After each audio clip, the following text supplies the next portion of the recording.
एवढ्या बोलण्याचा त्याला राग आला, हातातला दगड घेतला आणि जोरात ज्ञानाच्या दिशेनं फेकून मारला आणि जोरात कच्च दिशी कोच आपल्या ध्यानाच्या मस्तकावर लागली. गळगळ गळगळ गळगळ रक्त ओघळलं. खूप रक्त वाया गेलं आपल्या ज्ञानाचं. धाय मोकळून रुक्मिणी माता रडत राहिल्या. या संतांनी या महाराष्ट्रात फार मोठी क्रांती केली. कुणाला कुणाची जात विचारली नाही, कुणाला कुणाचा धर्म विचारला नाही, कुणाला कुणाचा पंथ विचारला नाही. सगळ्या जाती धर्मातल्या लोकांना एकत्र केलं आणि पंढरीच्या वाळवंटामध्ये विठ्ठल नामाची शाळा भरवली. किती उपकार आहे सांगू संतांचे, किती उपकार आहे मायबापांना. माणसातून उठलेल्या माणसाला, माणसात बसलेल्या माणसाला माणसातून उठवायचं काम जर कोणी केलं असेल तर माणसाने केलेलं आहे. काय म्हटलं मी? माणसात बसलेल्या माणसाला माणसातून उठवायचं काम जर कोणी केलं असेल तर माणसाने केलेलं आहे.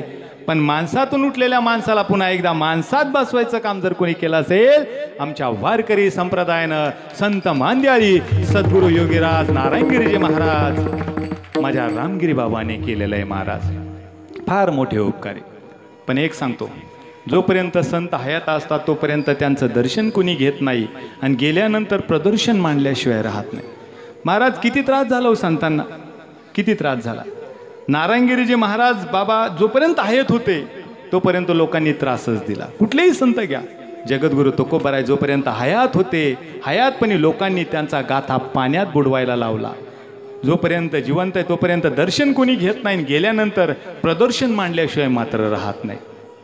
सगळ्या संतांचं तसंच आहे महाराज. अहो माझ्या ज्ञानोबा माऊलीच्या डोक्यावर माऊलीचं छत्र ठेवलं नाही हो.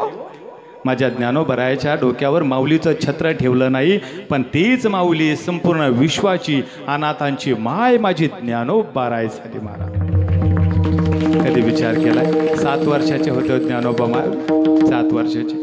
लहानशी मुक्ताई, सोपान काका, ज्ञानदादा, निवृत्तीदादा. आणि यावेळेस विठ्ठलपंत कुठं आहे?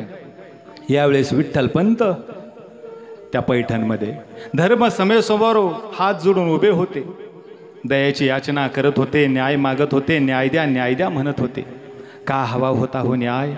ग्रहस्थी, संन्यास, गुरुचा उपदेश आणि पुन्हा एकदा विठ्ठलपंत संसारात ते करते झाले. त्यांच्या सुंदरशा संसाराला 4 फळं लागली. काय नाव ठेवावं लेकरांचं? नाव ठेवलं निवृत्ती. प्रवृत्तपासून निवृत्ती होणारा तो निवृत्ती. ज्ञानाचा अथांग सागर नवे नवे, ज्ञानाला फुटलेले हातपाय म्हणजे ज्ञानेश्वर. वैकुंठाला जाणारा मार्ग सोपा करून सांगणारा सोपाना, षडविकारावर मात केली ती आदी शक्ती मुक्ताई.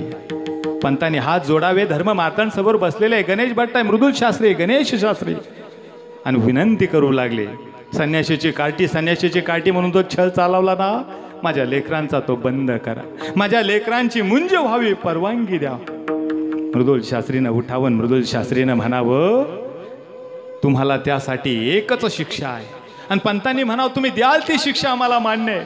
पण माझ्या लेकरांचा कलंक निघून जात असेल, माझ्या लेकरांना समाजात मानाचं स्थान मिळत असेल ना, तर तुम्ही द्याल ती शिक्षा आम्हाला मान्य आहे. मृदुल शास्त्री उठून उभे राहिले आणि मृदुल शास्त्री बोलते झाले, पंत तुम्हाला एकच शिक्षा आहे, देहांत प्रायश्चित्त. देहांत प्रायश्चित्त. देहांत प्रायश्चित्त शब्द कानावर पडला, सारं शरीर थरालं, डोळ्यातून घळघळ घळघळ अश्रू ओघळायला लागले. देहांत प्रायश्चित्त. देहांत प्रायश्चित्त म्हणजे आत्महत्या करायचं सांगतात तुम्ही. आणि गणेश भट्टांनी म्हणाव, पंत त्याला आत्महत्या नाही, देहांत प्रायश्चित्त असेच म्हणतात. आणि तुम्ही केलेल्या गुन्ह्याची तीच शिक्षा आहे तुम्हाला. पंतांनी हात जोडले, साष्टांग प्रणिपात केला, डोळे भरून आले, डोळे बंद केले आणि मोत्यासारखे टप टप 3 थेंब खाली पडले. आदेशाचा कागद घेतला आणि जड अंतःकरणानं एक एक पाऊल टाकत टाकत आळंदीमध्ये सिद्ध बेटेकडे आली. 3 सांजेची वेळ झाली. दिवाबत्ती करून रुक्मिणी माता बाहेर आल्या. आनंद झाला. बघितला स्वामी आले. लगबगीनं आपल्या ताटीत गेल्या. गळकट ताट, त्याच्या खाली फुलका फुटका माठ, गाडग्यावर गाडगे, 2-3 गाडगे बाजूला केले. कुठंतरी एवढा एवढा गुळाचा खडा सापडला. गाडगं घेतलं, गळकट ताट बाजूला केलं, वर टिचलेला, वर फुटलेला थोडासा माठ, बुडकून पाण्यात गाडगं बुडवलं. गुळाचा खडा आणि गाडगभर पाणी पंतांच्या हातात देत म्हणाल्या, स्वामी झाला का हो न्याय? आता होईल ना आपल्या लेकरांची मुंज? आता नाही ना समाज त्रास देणार आपल्या लेकरांना? संन्याशाची काठी, संन्याशाची काठी म्हणून खूप छळ लावला या लोकांनी आपल्या लेकराचा. होईल ना होतो बंद? रडून रडून पंतांचे डोळे सुजलेले, लालबुंद झालेले, डोळे बंद केले. एक थेंब खाली पडला आणि पंतांनी म्हणाव, हो ग हो रुक्मिणी, आता होईल लेकरांची मुंज. तशा रुक्मिणी माता टप दिशी पंतांच्या पायात पडल्या. डोळ्यातून टप टप टप टप अश्रू ओघळत राहिले. त्या आसवानी पंतांचे पाय धुत म्हणाल्या, बाई ग किती ग परमेश्वर दयाळू. त्या पांडुरंगानं ऐकलं आपलं. पंतांनी एका हातानं एका दंडाला धरलं, उठवलं. रुक्मिणी आता संपला वनवास. रुक्मिणी मातेने डोळे पुसले. रुक्मिणी माता म्हणाल्या, हो आज खूप वाईट घडलं, आज खूप वाईट घडलं. आपला ज्ञाना इंद्रायणी स्नान करण्यासाठी गेला, त्याचं स्नान आटपलं आणि ओल्या वस्त्रांनीशी बाहेर आला. मोठी माणसं जाऊ द्या, पण लेकरं, लहानशी लेकरं, लेकरांनी चिखल शेण घेतलं आणि आपल्या ज्ञानाच्या अंगावर फेकून मारलं. हो ए संन्याशाच्या कार्ट्या, ए संन्याशाच्या कार्ट्या म्हणून चिडवलं ज्ञानाला. पण समजदार बरं आपला ज्ञाना काहीच बोलला नाही लेकरांना. 10-12 पावलं चालू लागला. एक शहाणा माणूस घोड्यावरून बसला. घोड्यावरून आला, का कुणास ठाऊक लगाम खेचली, रिकिबीत पाय अटकावला, खाली उतरला आणि आवाज दिला, हे कार्ट्या कुणाचा रे तू. ज्ञाना थांबला हो. आणि ज्ञानानं म्हणाव, काका मी विठ्ठल पंताचा आहे, मी रुक्मिणी मातेचा आहे. विठ्ठल पंताचा? कार्ट्या तुझ्या आईबापानं आळंदी वाटवली, आता तू इंद्रायणी वाटवायचा राहिला का रे कार्ट्या. लाज बरी नाही वाटली तुला इकडे इंद्रायणी मध्ये यायची.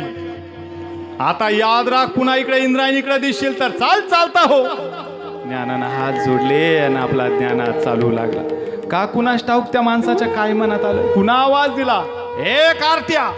आणि खाली पडलेला दगड हातात घेतला आणि बोलता झाला, पुन्हा जर इंद्रायणीच्या तटाला दिसला तर तंगड तोडून हातात देईन, येशील परत. आणि हात जोडून ज्ञानानं म्हणावं, नाही काका मी आता पुन्हा कधी कधी कधी म्हणून इंद्रायणीकडे येणार नाही. बस एवढ्या बोलण्याचा त्याला राग आला. हातातला दगड घेतला आणि जोरात ज्ञानाच्या दिशेनं फेकून मारला. आणि जोरात कच्च दिशी कोच आपल्या ध्यानाच्या मस्तकावर लागली. गळगळ गळगळ गळगळ रक्त ओघळलं. खूप रक्त वाया गेलं आपल्या ध्यानाचं. धाय मोकळून रुक्मिणी माता रडत राहिल्या. पंत म्हणले, बस संपला आता नाही. रुक्मिणी माता चालायला लागल्या. पुन्हा आवाज दिला, रुक्मिणी थांब, पण ऐक त्यासाठी. विचारलं त्यासाठी काय. रुक्मिणी मन घट्ट कर आणि घट्ट सावध होऊन ऐक.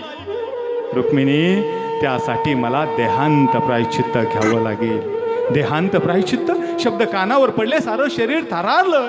आणि रुक्मिणी मातेने म्हणावं, काय बोलता कळतं आहात तुम्हाला. अहो देहांत प्रायश्चित्त म्हणजे आत्महत्या. आत्महत्या करायचं म्हणतात तुम्ही. हो रुक्मिणी हो, लेकरांच्या भविष्यासाठी मला हे करावंच लागेल. रुक्मिणी मातेने म्हणावं, तुम्ही नाही जायचं, मी जाणार. तुमच्यापेक्षा जास्त गुन्हेगार तर मी. 9 महिने 9 दिवस लेकरांना मी माझ्या उदरात ठेवलं, तुम्ही नाही जायचं, मी जाणार. तू मी खूप चर्चा झाली आणि शेवटी ठरलं दोघांनीही जायचं. कुठलाच प्रश्न विचारला नाही. लेकरांना गोडाधोडाचे मांडे केले, 4-4 घास लेकरांना खाऊ घातले. मध्यरात्र झाली आणि रुक्मिणी मातेला स्पर्श केला. रुक्मिणी चला जावं लागेल. रुक्मिणी माता उठल्या. पंत पुढे चालू लागले. पंत पुढे, रुक्मिणी माता मागे. आणि चालता चालता समर्पित करून दिलं त्या इंद्रायणीमध्ये. का? लेकरांच्या डोक्यावर सुखाचं छत्र राहावं. संन्याशाची कार्टी म्हणून जो छळ केला ना लेकरांचा, तो बंद व्हावा. पण ज्यावेळेस विठ्ठल पंत निघाले, विठ्ठल पंताने म्हणाव, रुक्मिणी मातेला नको येऊ, तू येऊ नको. माझ्यापेक्षा लेकरांना तुमची गरज जास्त आहे. पण ऐकायला तयार नाही. आणि थोडेसे पुढं विठ्ठल पंत गेले आणि धाय मोकळून रडायला लागले. रुक्मिणी मातेने विचारावं, तुमच्या डोळ्यात का पाणी. आणि त्यावेळेस माझ्या विठ्ठल पंताने सांगावा, ग रुक्मिणी, सोपाना मोठा आहे, निवृत्ती मोठा आहे, ज्ञाना मोठा आहे, पण आपली लहानशी चिमुरडी मुक्ता, तिला चुळीची गाठ बांधता येत नाही ना ग, म्हणून वाईट वाटतंय. पण लेकरांसाठी समर्पित केलं महाराज. खूप प्रेम करतो बरं बाप. समर्पित करून दिलं कशासाठी? लेकरांच्या डोक्यावर सुखाचं छत्र नांदावं एवढ्यासाठी.